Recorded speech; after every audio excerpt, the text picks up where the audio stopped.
ದರಾ ಬೇಂದ್ರೆಯ ಬಗ್ಗೆ ಮಾತನಾಡುತ್ತಿದ್ದೇನೆ.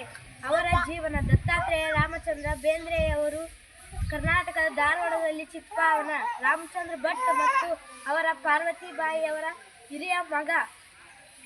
ಮೂಲತಃ ಮಹಾರಾಷ್ಟ್ರದ ಕೋಲಾಬಾರ್ ಜಿಲ್ಲೆಯ ಕುಂಬಾರು ಎಂಬ ಹಳ್ಳಿಗೆ ಸೇರಿದವರು. ದತ್ತಾತ್ರೇಯ ರಾಮಚಂದ್ರ ಬೇಂದ್ರೆ 31 ಜನವರಿ 1896ರಲ್ಲಿ ಜನಿಸಿದರು. 26 ಅಕ್ಟೋಬರ್ 1981 ಜನಪ್ರಿಯವಾಗಿ ದರಾ ಬೇಂದ್ರೆ ಎಂದು ಕರೆಯುತ್ತಾರೆ.